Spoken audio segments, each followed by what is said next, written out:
All right, next we have the rational exponent property. So the rational exponent property is written out for you here. If you have x to the power of a over b, you can, if you want to evaluate it or convert it into a radical form, it would turn into this. B, where b is kind of what we call an index, then your radical symbol, x to the power of a. So that's the conversion. X to the ab converts into b, x to the power of a. And this deals with fractional exponents. You've never dealt with exponents that have fractions before until now. So that's the conversion. And it can also convert into this form as well, which I'll probably be using more when we start evaluating on the next page. But I'm just going to stick to the blue right here for the general conversion. So number one says, use the rational exponent property to convert the following expressions into its equivalent radical form. Okay, so I have 8 to the power of 4/5. So how I'm going to rewrite this, let me draw the radical symbol first, put my 8 in there. And then since the 5 is on the denominator, kind of where the b is in our rule, that's going to go in here for our index. And then 4 is the numerator, so that's going to be the exponent on the 8. So I'm just following the rule. So on b, I'm going to go 4. 8's on the denominator, so it goes here. 3 goes there. C, radical there, put the 13 in there, 2 would go here, 7 there. And that's it. That's how you convert it. Now, before I move on, I'm going to do one little thing. I'm going to erase this 2 that I wrote, because just a regular square root indicates a 2 in that index. So you don't really need to write the 2 there, because a regular square root already implies a 2 in the index.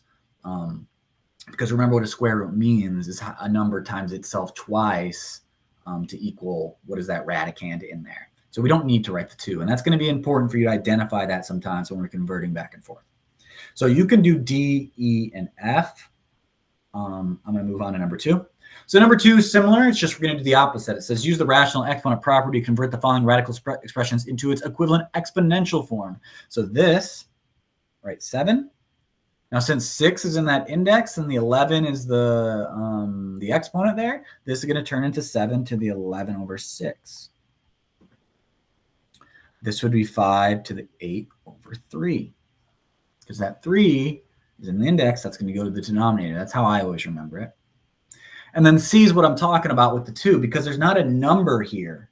There's not a number in there. So if there's not a number and it's just a regular square root, it's like an invisible 2. So that's something you need to remember. So this is going to convert into 4/13 over 2. So I'm going to let you do D, E, and F. Now, just be careful with E. Like at F, remember, there'll be a little invisible 2 here. But on E, there's no exponent. But the invisible exponent would be a 1. If it's just 17, it's just like 17 to the first. Just be careful with those kind of invisible numbers when you're rewriting these. So that was just rewriting, but the point of this is it allows us to evaluate exponential expressions. And you've evaluated exponents before. Like if this was just 16 to the, like if on A, if it was just 16 to the 5th, you would know to do 16 times 16 times 16 times 16 times 16. 5 times. I don't know if I said it the right amount of times, but now it's 16 to the 5 halves, which is kind of a weird concept to think about. So in order to evaluate this, we can convert it into radical form. So number 3 says evaluate the following expressions by first converting them to the radical form. So if I converted this, be a 2 here, and I would raise that all to the 5th. And again, I don't need to kind of write that 2 because it's just regular square root. So if I convert it, now I can actually evaluate this out, because the square root of 16 is 4. And 4 to the 5th, I'm just going to use my calculator for this, 4 to the 5th, and I can use my YX button. That'd be easier. So if I hit 4 YX 5, I got 1,024. So it helps us evaluate exponential expressions that have fractional exponents. That's what it helps us do. So I'm gonna skip B. I'm gonna let you do the right column. I'm gonna do the left. So I'm gonna do C next, actually. So let me convert this.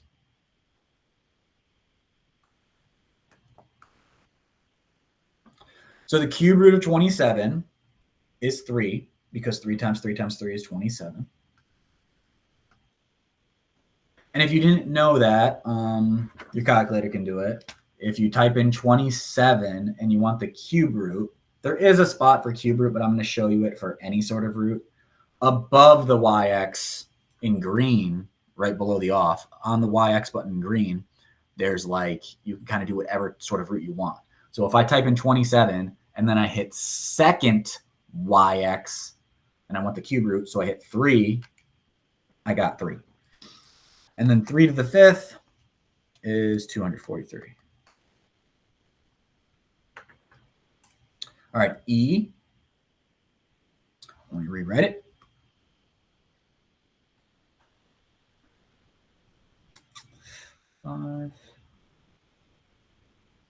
Okay. So the 5th root of negative 32.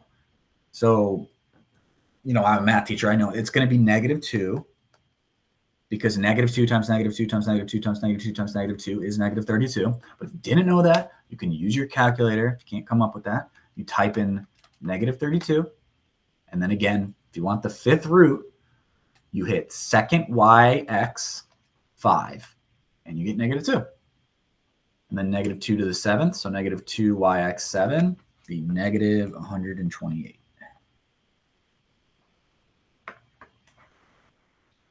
Let me do G.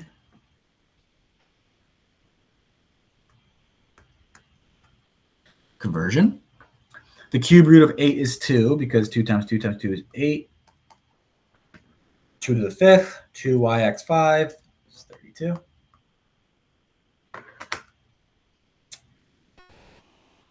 Okay. So let me show you when they're kind of like a fraction, like I.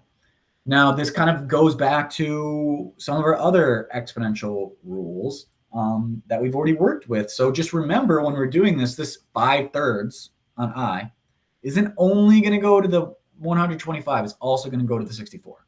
So we're basically just going to do the numerator and the denominator kind of independently. So watch, I'm going to convert the numerator, and then I'll also convert the denominator. So don't let it confuse you. We just do the same thing, except it's just 2 numbers to do, and just keep it as a fraction. So the cube root of 125 is 5. So we're going to have 5 to the 5th. And the cube root of 64 is 4. So we're going to have 4 to the 5th. 5 to the 5th is 3,125. And 4 to the 5th is 1,024. There we have it. So that's all we're doing there. So I'm going to let you do J, K, and L. You can do all 3 of those. It's the same thing, except we just got to do the numerator and the denominator. Now let me show you M, because now we got some negative exponents. And in the last lesson, I talked a little bit about how there's a negative exponent rule that you can kind of do, and that's that might be beneficial here. So since we have 9 over 25 to the negative 3/2, we can convert this into 25 over 9 to the positive 3/2. Since it's negative, we can flip those in there and rewrite it as a positive. And that's just going to help us now evaluate it. So that's what you can do on all of these last 4 problems. Since it's negative exponent, flip what's inside, and then evaluate it like normal. So let me just finish this one up. So we're gonna have 25 to the 3rd, and square root of 9 to the 3rd. So that'd be 5 to the 3rd over 3 to the 3rd. That's 125 over 27. So I'll let you do all the negatives. It's the same deal, right? Except don't forget to do that flip and then evaluate as we have been. So that's how you use the rational exponent property to evaluate exponential expressions. Now let's kind of put this together with all the exponent rules, because this could possibly be sort of a test question. Is now we're going to have fractional exponents on larger exponential expressions. So here we go. Let's do a. So maybe I'll kind of do the 49 off to the side because that 3/2 is going to go to everything in there. So I'm going to do the 49 off to the side. So let me go. I'm going to have square root 49 to the third, which would be 7 to the third, which would be 343. So this is going to turn into 343. And then remember that 3/2 multiplies to the exponents inside. So 4 times 3/2 is 6. So I'm going to have x to the 6th. And then the 2/5 times the 3/2 is 3/5. So that's it. So we're just bringing this irrational exponent property, involving it with all our other exponent properties that we've learned. So let me do, I'm going to do D actually, because it's got a negative exponent. So before I even get going on this, why don't we just flip it because it had the negative exponent, right? So I'm going to go D to the 4/3 and 36C14 all raised to the positive 1/2 now. So like before, dealing with that number, I'm going to deal with the number first. Let me do that off to the side in red. So if I have 36 to the 1/2, that's going to convert into 36. And this one's, the 1/2 is just, remember the 2 goes here, 1 here. That's just going to be 6 to the first, which is 6. So 6 down here. 1/2 times 4/3. Let me deal with the, I guess, D up there first. 1/2 times 4/3 would be 2/3. And then 1/2 times 14 is 7. So that one's kind of weird. So to summarize, we had the negative exponent. So I was able to flip it. And then I do everything to the power of 1/2. I dealt with the number first.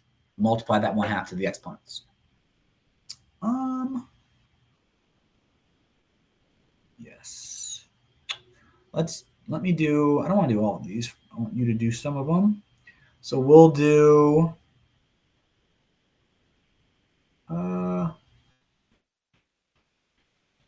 let me do G. So let's deal with the numbers first. So I'm going to go 81. So I'm going to convert that.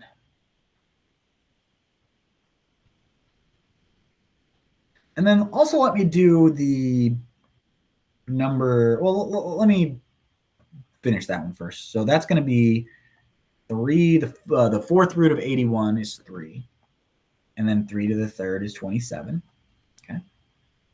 And then let me do the 32 as well. The cube root of 32 is 2, and 2 to the first is just 2. Let me underline those. So I've done my numbers. So here we have 27a. So 2/3 times 3/4. 2/3 times 3/4 is 1/2. Okay, that's that one. Then on the right parentheses, we had the 32 to the 1/5 we found was 2. And then 20 times 1/5 is 4. So the 27 times 2 is 54. And then the a to the 1/2, and then the a to the 4th. Remember, you add the exponents. So 1/2 times 4, or sorry, 1/2 plus 4 would be just 4.5. But let me convert that to an improper, be 9/2.